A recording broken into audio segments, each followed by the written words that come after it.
Martes 16 de enero de 2024, Hare Krishna. Sean bienvenidos. Este es el Bhagavatam Podcast. Estamos leyendo texto 27 para el día de hoy. Capítulo 2, canto tercero. Comenzamos.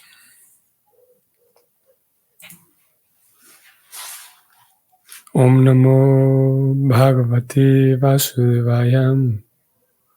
Om Namo Bhagavate Vasudevaya. Om Namo Bhagavate Vasudevaya.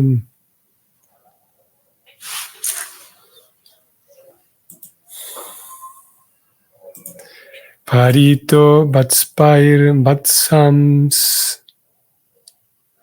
Charayam Vyaharat Vibhum Yamuno Pavane Kuyat Duya Sankulitan Gripe. Traducción del verso. En su infancia, el Señor Todopoderoso estaba rodeado de pastorcillos y por terneros, y así viajaba por la orilla del río Yamuna, a través de los jardines densamente cubiertos por árboles y llenos de las vibraciones de los gorjeos de los pájaros.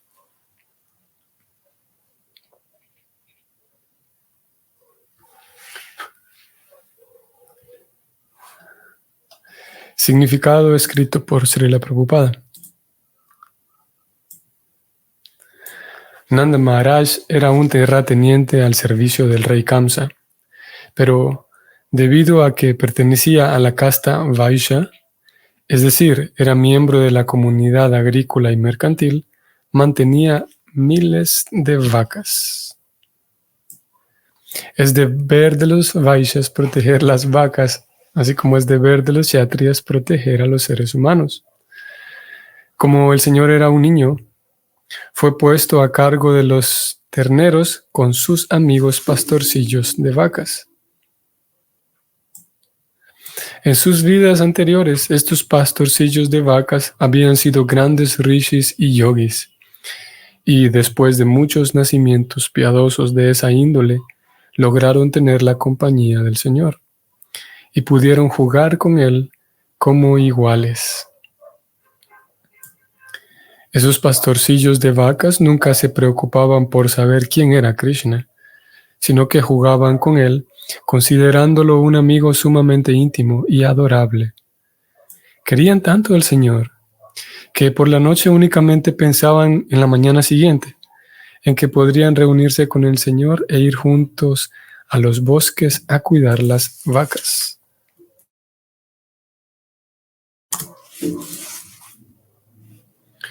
Los bosques se encuentran a orillas del Yamuna, los bosques que se encuentran a las orillas del Yamuna son todos hermosos jardines llenos de árboles de mango, yacas, manzanas, guayabas, naranjas, uvas, bayas, dátiles y muchísimas otras plantas y flores fragantes.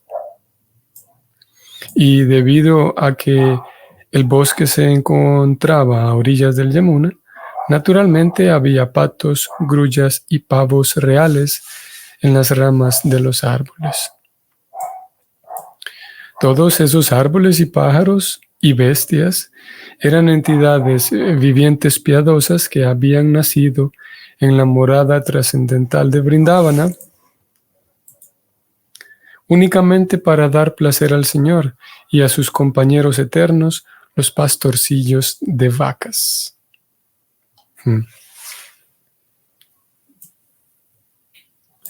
Mientras el Señor jugaba con sus compañeros como un niño pequeño, mató a muchos demonios, entre ellos a Aghasura, Bakasura, Pralambasura y Gardabasura. Aunque apareció en Vrindavana como un muchacho, en realidad era como las llamas cubiertas de un fuego. Así como una pequeña partícula de fuego puede encender un gran fuego con un combustible, asimismo el Señor mató a todos esos grandes demonios comenzando desde su infancia en la casa de Nanda Maharaj. La tierra de Vrindavana, el campo de juegos de la infancia del Señor, aún permanece hoy en día, y todo aquel que visita esos lugares disfruta de la misma bienaventuranza trascendental de entonces, si bien el Señor no es visible físicamente ante nuestros ojos imperfectos. Sri Chaitanya recomendó esa tierra del Señor, diciendo que era idéntica al Señor, y por lo tanto digna de adoración de los devotos. Esa instrucción es observada especialmente por los seguidores de Sri Chaitanya, conocidos como Vaishnavas Gaudiyas.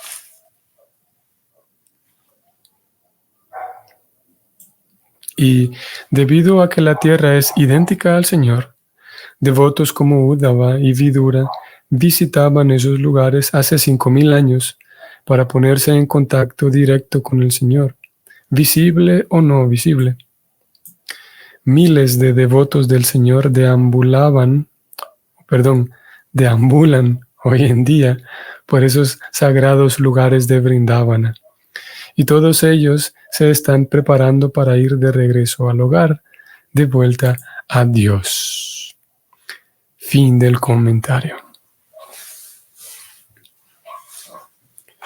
Wow, tenemos aquí bastantes cosas relevantes que vamos a intentar señalar. Relacionadas con Vrindavana. Prabhupada cierra su comentario refiriéndose a Vrindavana, y más arriba, hacia arriba también nos presenta una breve descripción de Vrindavana, algunos animales y tal. Y hay una afirmación aquí que es muy para nosotros. Prabhupada habla de cómo incluso hoy en día, vamos a ver, él dice en relación con Vrindavana, todo aquel que visita esos lugares disfruta de la misma bienaventuranza trascendental de entonces. Si bien el Señor no es visible físicamente ante nuestros ojos imperfectos. Así que muy relevante para nosotros.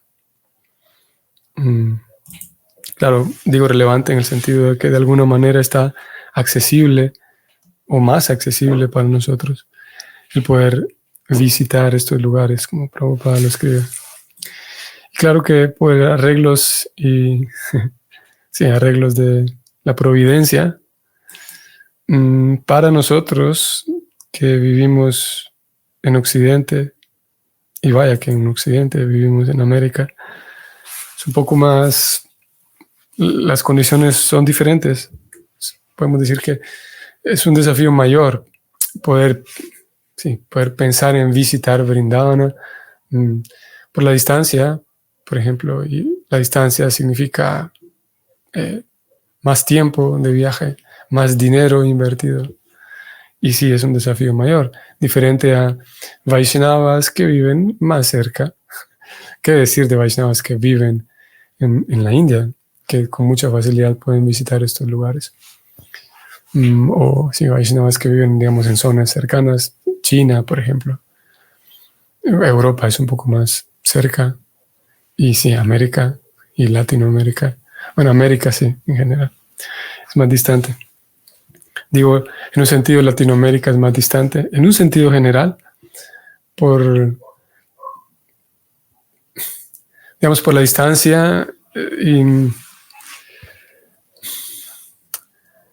por los recursos que se necesitan, especialmente hablando en cuanto al dinero.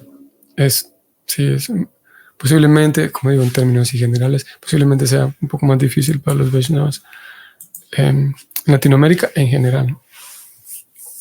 En fin, entonces, empecemos allí. Empecemos hablando de Vrindavana, a donde, vamos a ver si recordamos el contexto. Tenemos entonces a Krishna, que nace en la prisión de Kamsa, en donde estaban presos sus papás, Vasudeva y Devaki. Él nace allí y después es llevado a Vrindavana por su papá. Leíamos y relatábamos un poco esto hace unos días atrás. Su papá lo lleva allí porque sabe que Kamsa lo puede matar y teme que Kamsa lo mate. Entonces lleva a este niño en medio de la noche y lo deja en Vrindavana. Ahora, sucede que una vez llegando a Vrindavana, relatan las escrituras que nadie vio entrar a Vasudeva. Resulta que Vasudeva trae al niño, recordemos, trae en medio de la noche, entra a la casa de Nanda, en donde, por arreglos del Señor Supremo igual, Yasoda también acababa de dar a luz. Entonces Vasudeva trae al pequeño Krishna, lo coloca cerca de Yasoda y nadie se da cuenta. De tal forma que al siguiente día, eso fue en medio de la noche, el siguiente día todos ven ahí al niño, a Krishna, y nadie sabe que fue que alguien lo trajo a este Krishna. Todos piensan que es el hijo de Madre Yasoda. Hace unos días, creo que ayer, ¿fue ayer? Sí, fue ayer justamente. Estaba conversando con algunas personas y alguien me preguntó de qué era lo que estaba estudiando. Estaba con el Bhagavatam. Bueno, entonces, una persona que no tenía, digamos, ningún contacto con Krishna, la conciencia de Krishna. Entonces yo respondí que eran unos libros que relataban acerca de Krishna. Y él dijo, Krishna. Sí, Krishna, Cristo y Buda, ya sé. Sí, ya he escuchado. Sí, Cristo, Krishna y Buda. Sí, los tres nacieron un 25 de diciembre y tal. A mí me causó un poco de sorpresa, por un lado. No había escuchado esto de que Krishna, sí, también nació un 25 de diciembre. Y aparte después de la sorpresa, bueno, yo le señalé a la persona que no era el caso, que Krishna no había nacido un 25 de diciembre. Pero de alguna manera me sorprendió lo bien cuidado, podemos decir, y lo maravilloso que es el sistema Parampara. El sistema Parampara que intenta presentar todo lo que tiene que ver, toda la ciencia espiritual intenta presentarlo tal como es. Así como Prabhupada titula, llama su Bhagavad Gita tal como es, porque como sabemos, hay muchas versiones de la Gita y el foco principal se pierde, que el foco principal es que el alma, leyendo la Gita, pueda encontrar sentido, puede darse cuenta de lo necesario que es que el alma, que ella como persona esté vinculada con la superalma, con Krishna. Entonces, en ocasiones hay conocimiento, o aparentemente hay conocimiento de Krishna, pero a menos que uno se acerque a la fuente, como aquí Prabhupada habló del señor Chaitanya, también vamos a hablar un poco de él, a menos que uno se acerque a una persona autorizada o a un grupo autorizado, entonces la información que podrá tener de Krishna y de la ciencia devocional va a ser hay diferentes grados, ¿no? Desde completas especulaciones, invenciones y cosas absurdas, hasta algunas otras especulaciones que se acercan un poco más a la realidad de lo que es Krishna, pero que aún así siguen contando con eso, con cosas inventadas. Así como esta persona, muy segura de sí misma, dijo, sí, ya sé que Krishna nació un 25 de diciembre, así como Jesucristo y así como Buda. ¿Quién sabe de dónde habrá sacado esto? Pero seguramente la fuente de donde lo sacó, sí, muy posiblemente lo presentaba así como un conocimiento, o sí, hay la posibilidad de que se haya presentado como un conocimiento, que podríamos decir, auténtico, ¿no? Como todas estas personalidades místicas que han existido en el planeta, Krishna y Cristo y Buda, han nacido los tres en un 25 de diciembre. Qué misterioso que es esto. Pero el Parampara nos dice, no, venga, que la ciencia espiritual, la ciencia espiritual en su estudio va a incluir lo que tenga que ver con Krishna. En este caso estamos hablando del nacimiento. Y nos va a informar de todo ello. Y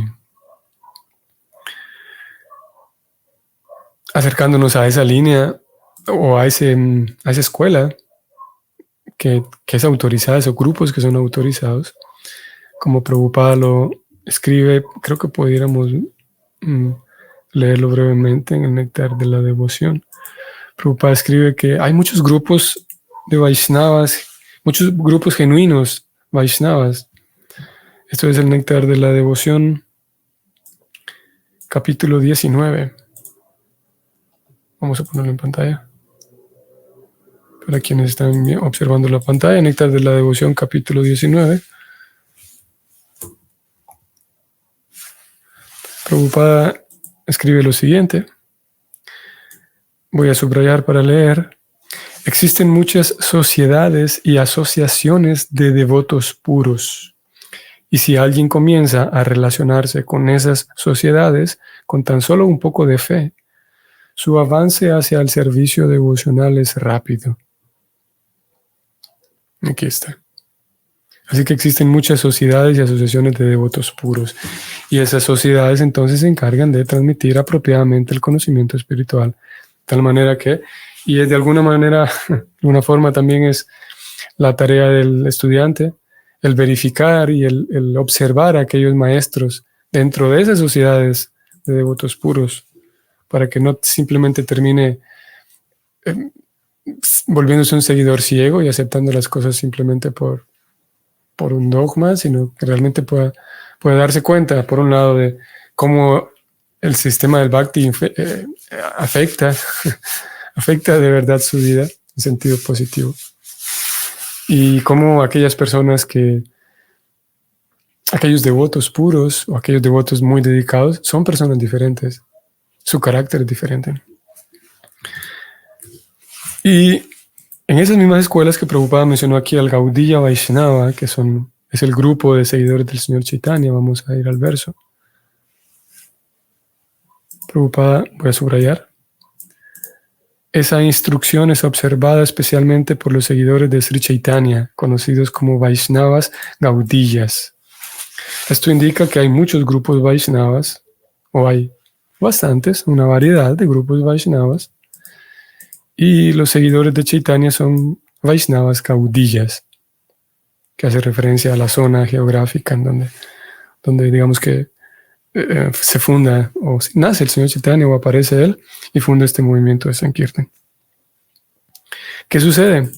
Que en torno a Vrindavan podríamos preguntarnos, y con razón, y de hecho es interesante que hagamos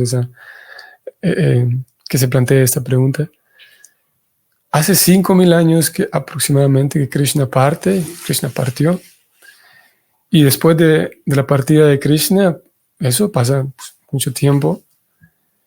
¿Cómo se mantienen intactos, digamos, si es que se mantienen intactos todos aquellos lugares en donde Krishna estuvo presente? Y sí, como digo, podríamos preguntar también, ¿qué seguridad tenemos de que, claro, porque en estos lugares en la India en donde uno puede visitar, principalmente en Vrindavan, los diferentes lugares en donde Krishna estuvo, podríamos preguntar qué seguridad tenemos, qué forma de verificarlo. Con el Señor Chaitanya, una de las tareas que el Señor Chaitanya les encomienda a sus discípulos, especialmente a estos 6 Goswamis de Vrindavana, Él, una vez fundado su movimiento, les pide a sus seguidores inmediatos, que son los famosos 6 Goswamis, les encarga, por un lado, que escriban, basándose en todos los textos védicos, que escriban para dar sustento a la ciencia del Bhakti, para que no solamente sea un asunto sentimental, sino realmente hay mucho sustento filosófico, ontológico, en todo el sustento escritural, y ellos lo hacen, escriben. Y lo otro que les pide también es que descubran y que desarrollen Vrindavan, porque hasta ese momento Vrindavan simplemente era, después de tantos años que habían pasado ya, desde la partida de Krishna, Vrindavan no era un lugar habitado, era simplemente un bosque. Sí, sí, simplemente un bosque, no había prácticamente nada allí. El señor Chaitanya entonces les pide a ellos, les encarga a ellos que vayan, ¿no? Y ellos entonces se dan cuenta y a través de, por un lado, de estudios y referencias astrológicas y otro tipo de evidencias, se dan cuenta que el lugar donde Krishna estuvo hace 5.000 años fue allí, en esta zona. Y entonces empieza de esa manera a desarrollarse el lugar, desarrollarse Vrindavan con más personas que comienzan a visitar el lugar. Y así es como hoy por hoy, entonces, uno puede visitar ese Vrindavana gracias al trabajo hecho por Chaitanya Mahaprabhu a través de sus discípulos. Y ellos, aparte, entonces, llegan a Vrindavana y fundan diferentes templos que hoy por hoy, entonces, están ahí disponibles para que todos los peregrinos se acerquen y visiten y reciban todo el ímpetu, digamos, el ímpetu para poder continuar con sus vidas devocionales, con su entrega a Krishna, con sus ofrendas a Krishna. Esto es interesante, lo que Prabhupada describe aquí, cómo esos lugares eran visitados en aquel tiempo, así como Vidura y Uddhava eran visitados para estar en contacto con el Señor. Y en el caso de hoy, como él dijo un poquito más arriba, en el caso de hoy, todo aquel que visita esos lugares disfruta de la misma bienaventuranza trascendental. Todo aquel que visite esos lugares. Sin embargo, hay un requisito aquí. Uno podría decir, ok, voy a visitar Vrindavan para ver, encontrar toda esa maravilla que dicen los libros. El verso, Prabhupada, describiendo un poco aquí a Vrindavan, decía que al lado del río Yamuna, ¿dónde está? Bueno, primero habla de los pastorcillos, ¿no? Los pastorcillos, luego habla del río Yamuna, los árboles, los pájaros que viven allí. Entonces yo podría decir, ok, yo quiero ir a Vrindavan a ver esa tierra tan hermosa, lleno de pájaros, todo celestial, todo bonito, todo hermoso, encantador, como lo describen las escrituras, con sus muchos árboles de manzanas, guayabas, naranjas, uvas, dátiles y etcétera, plantas y flores fragantes. Pero resulta que, y este es algo muy relevante en torno a Vrindavan, que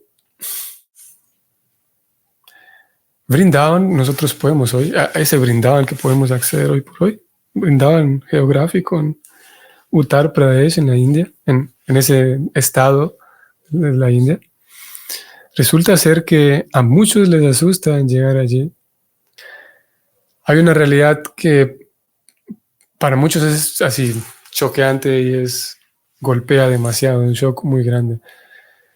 Incluso para unos que van con expectativa de encontrarse con ese lugar tan bello y tan fragante y tan colorido, un lugar en donde todos recuerdan a Krishna y están derretidos de amor por Krishna. Sin embargo, para aquellos que antes de viajar a Vrindavana hacen un esfuerzo por cultivar su propia devoción, hacen un esfuerzo por adentrarse en la escucha acerca de Vrindavana, escuchar apropiadamente, y escuchar va a significar escuchar más relatos de Krishna, escuchar también va a significar que recibamos aquella recomendación de cantar el santo nombre. Entonces, si la persona tiene una dedicación en su servicio a Krishna previo a visitar Vrindavana y va consiguiendo más madurez en su vida devocional, entonces va a poder sacar un mejor provecho de toda aquella riqueza espiritual que sí hay en Vrindavana, que está escondida a los ojos de la persona común. Y algunos entendidos en este tema lo resuelven así, indicando que todo ese aspecto muy desagradable actual de Vrindavana es simplemente para proteger la herencia espiritual que hay allí y que pueda ser accesible solamente para aquellos que saben de esa herencia espiritual y que viajan a Vrindavana buscando esa herencia espiritual y que debido a esa búsqueda espiritual son capaces de poner a un lado todo lo desagradable que hoy por hoy hay en Vrindavana, ponerlo a un lado y ver con ojos trascendentales y darse cuenta de ello, de que sigue estando esa riqueza espiritual allí. Y así es como encontramos el río Yamuna, está allí todavía, y muchos otros lugares que siguen estando allí. Y digamos, agreguemos aquí también que el mismo río Yamuna, para muchos fue una noticia grande, por ejemplo, en los días de pandemia y COVID, el río estaba mucho más limpio porque se había detenido la cantidad tan grande de basura que es arrojada al río Yamuna. El maravilloso, trascendental y divino río Yamuna resulta ser que recibe mucha y mucha basura. Y como dije, eso puede confundir. Entonces, aquella persona que conoce la realidad trascendental de Vrindavana y que cultiva una conciencia de Vrindavana en el sentido de cultiva aquella idea de servir al Señor Supremo, entregarle al Señor Supremo en la medida en la que podamos, entregarle nuestra capacidad de amar. Esa persona entonces gana experiencia, gana madurez en su comprensión espiritual y puede entonces ahora sí sacar provecho de esa herencia cultural espiritual que está presente en Vrindavana. Pero vaya que está escondida para los ojos de la persona común que desconoce todo esto. Ok.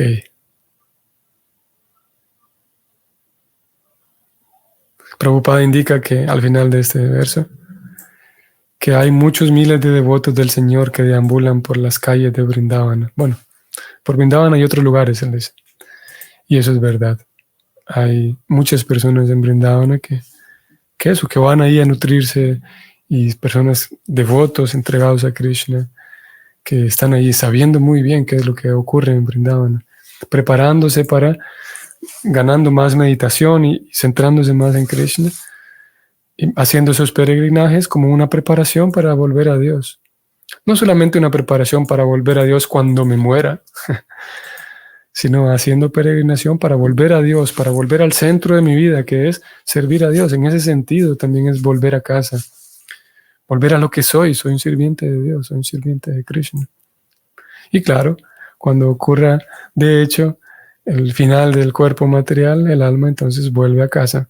De hecho, se traslada hasta el mundo espiritual y entra de vuelta a Vrindavana, si es su destino. Muy bien. Espero que tengan un bonito martes. Nos vemos en la próxima. Hare Krishna.